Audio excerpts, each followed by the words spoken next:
Hello. So today I will read a bit of Vafþrúðnismál. So Vafþrúðnismál is one of the sagas that you don't hear too much about. So I figured I would read some of the parts of it and explain what they mean. As usual, I will not read the entire thing. I mean, the videos are long enough when I have to read out loud these sagas with the parts that have meaning, and I mean, I'm sure the other parts I read have a little bit of meaning, but I'll read more of the important symbolism in the sagas and mythology when I read it. So, Vafþrúðnismál. So Odin says, "Advise me, Frigg, as I wish to journey Vafþrúðnir, the riddler. I seek in his hall, I crave to sound the ancient wisdom of him, the all-wise Titan." Then Frigg says to Odin, "At home I would rather see Hostfather tarry, in the courts of the gods, for no other giant I know has equal of Vafþrúðnir's power." Odin says, "Much have I traveled, much have I tested, much from the various powers I've learned. Now I will study Vafþrúðnir's hall, how that one is fashioned. Fortune go with you," this is Frigg talking, "fortune go with you, and then in returning may happiness be on the roads that you take. Nor fail your wits, O father of ages, when you Vafþrúðnir engage in debate." Okay, so who does Odin ask? He asks Frigg, his wife. You know, it may seem natural, yes, you ask your wife, but he didn't ask Gunnar, his son, Thor, right? He didn't ask Tyr, he didn't ask any of the other gods, he asked Frigg. Woden is your self-awareness. He is the fury of self-awareness, and he asked Frigg, who is your love energy. So self-awareness asks love energy for advice before he takes off on a journey. And some of the advice that Frigg, love energy, gives self-awareness, she says, may happiness be on the roads that you take. What she's meaning by that is enjoy the way there. Because normally when we go somewhere, say we are traveling somewhere, we're going on a road trip in our modern world or whatever, people are focused on the destination, but they do not take the time to actually enjoy the beauty along the way to the destination and the beauty along the way home. They are just focused on the destination. So this is what Frigg is meaning by that. That is what love energy tells self-awareness. Yes, I know you're going here and that, but don't forget to enjoy the beauty you see along your way to your destination. So anyway, then Odin goes to Vafþrúðnir's hall. Okay, so alright, so Odin says, "Hail thee, Vafþrúðnir, here I am. I come to your hall to see you. First would I know if it's wise you are all-knowing giant."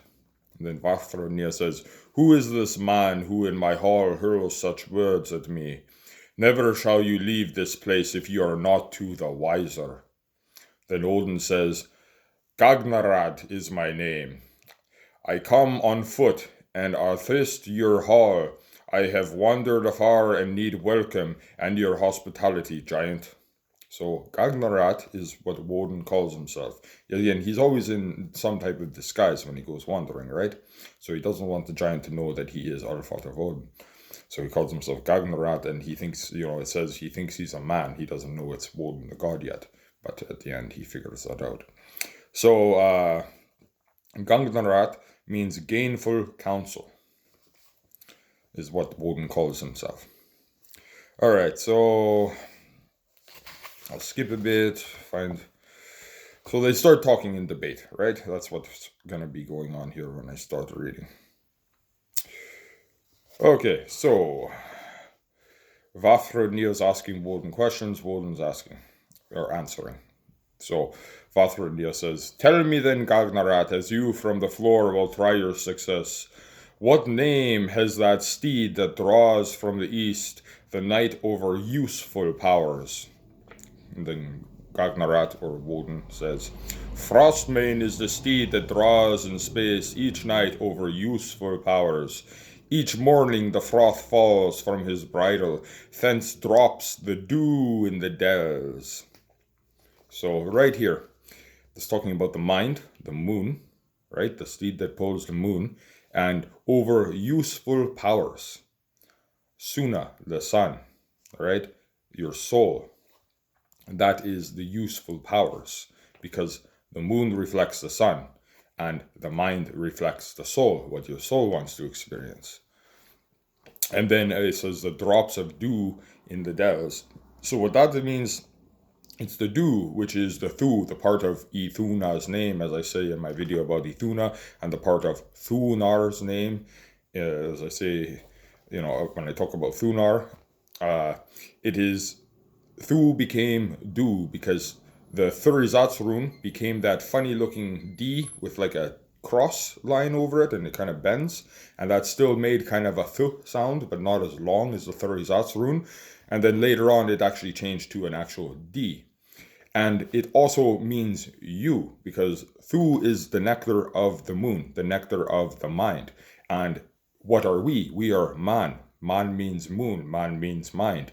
Humans, we are man. We are the mind.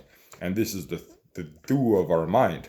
So, like in German, we say du, and that means you. And in Old English and Old Saxon, we said thu, and thu meant you. So there's a big connection there with the etymology and all that stuff.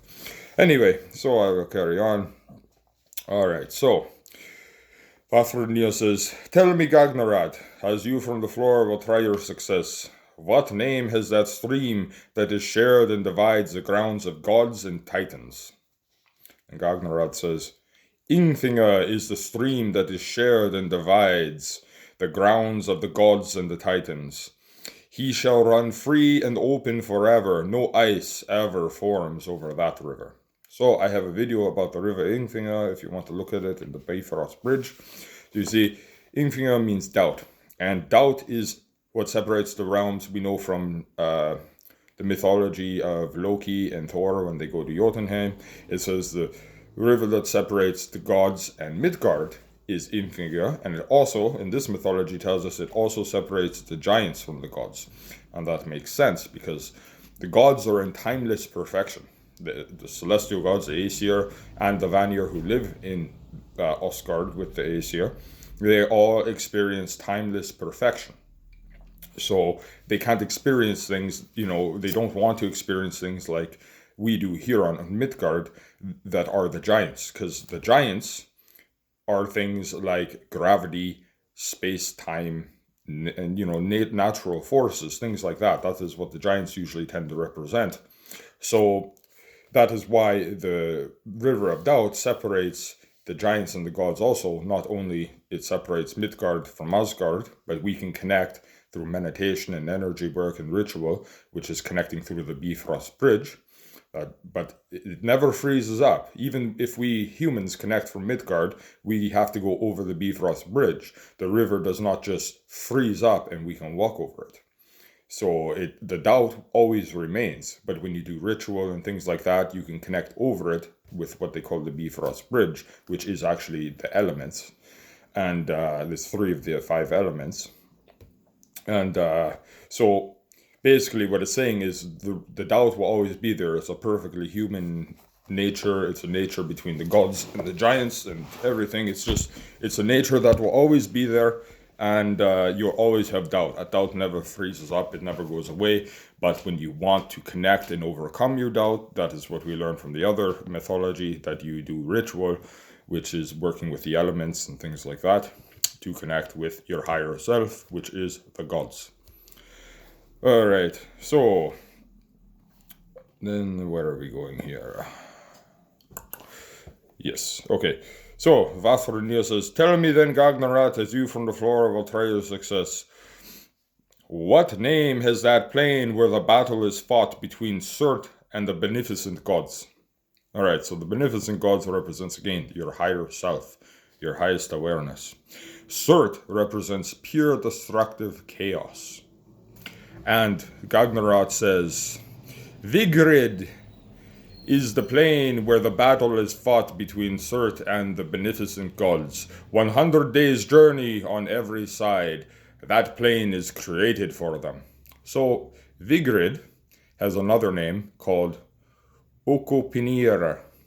And what it means is, it means not yet created. So that is where the gods go and fight. The name of it means not yet created. And they create it, so your higher self fights with your chaos and self-destruction on the plane of not yet created. So that's the symbolism in there. So, it's talking about creation. You're dealing with the inner conflict from your higher awareness, your higher self, and then your self-destructive, destruction of Surt, which is when you start getting out of alignment and doing things like that. But if you want to create, so you go to the plane of, not yet created, you want to manifest something good for yourself, then, you need to have the battle between, and then it creates new, because at the end, it ends up being Ragnarok and all that, and then you die and you have rebirth. You die and reincarnate, which is new creation. Okay, so here we go. Tell me this is Woden's turn to now ask Vafþrúðnismál questions.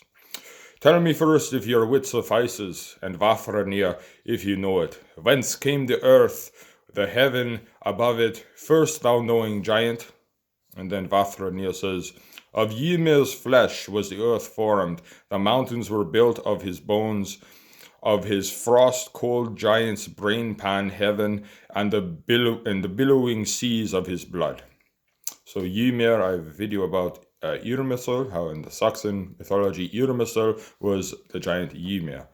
And we have the giant pillar of life force energy, and this is the Norse. They have the giant Ymir of life force energy, and it is that. It is life energy, it is matter, it is atoms, it is everything from this book to my cup of coffee to me, my eyes, my part, everything. Everything is made up of life energy, or atoms, as we call it in the scientific community. So, then Gagnarad says, or Woden is Gagnarad, okay? He says, tell me second if your wit suffices, and Vafþrúðnismál if you know it. Whence came the moon that over men wanders, or likewise the sun? And then Vafþrúðnismál says, Mundi Fora is the father of the moon, and equally of the sun. Both are born across heaven each day to measure the years for man. So the name of the father of the moon and sun is Mundi Le Fora. And what that means, it actually, like I looked up these words, that's why I'm telling you, I have jot notes in my book, I write in my book beside after I study what the words mean. So it means the one moving at particular times. That is the father of the moon and the sun, and that makes perfect sense because they move at particular times and create what we have as the illusion of time. Day and night, 24-hour clock, all that type of thing, right? So the illusion of that we live in our world here of time, I mean, it's real, but we manifest it all, is the thing. So that is what that is about. I'll skip a bit. Okay, so all right, so Gagnarad says, tell me seventh, as you are named skillful Vafþrúðnismál, if you know it, how begat offspring of the bold giant, as he had no giantess? So that's talking about Ymir, okay? How did he have offspring when he had no female giant, right? And then Vafþrúðnismál says, by degrees from the word of the frost giant grew, man and maid together, foot mated with foot, bore to the giant a many-headed son. So what they're talking about is life energy has a female and a male aspect. It is not just a male, it is not just a female. Life energy atoms naturally have both female and male aspects. It's just like the sun. You know, the female aspect of the sun is Suna, the male aspect of the sun is Balder. The female aspect of the moon is Ithuna, the male aspect of the moon is Mani. So that's what that is representing. And then we go, where else? Okay, tell me eighthly, as you are named pastwise Vafþrúðnir, if you know it, what is the first you remember or earliest known, thou all-wise giant? And then Vafþrúðnir says, unnumbered winters era earth was formed. Baglamir was born. Baglamir means mountain bellower. The first I remember the four-wise giant was laid in the flower bin.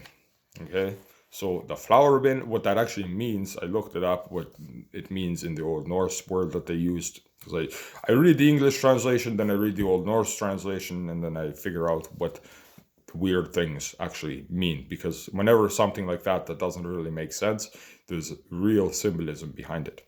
So what they mean by flower bin is dissolver and creator of matter. The name that they used in Old Norse there, didn't write it down, but I wrote down in English what it meant. So the name that they used for flower bin in this particular stanza, it meant dissolver and creator of matter. So that's really interesting because, you would never think that. So, this is like I say, all mythology, real mythology, has symbolism in it, meaning. All right, so skip a bit here. All right, so Gagnarat says, much have I traveled, much have I tested, much from the various powers I've learned. What humans live when for man has expired the dreadful Fimbulur winter. So Fimbulur winter means the terribly long winter. And then Vafþrúðnir says, life and savior, but they lie concealed in the memory hoard of the sun. Morning dew is their food, and from them will be born ages to come. So there's some symbolism in there for sure. All right, life and savior, right? But they lie concealed in the memory hoard of the sun.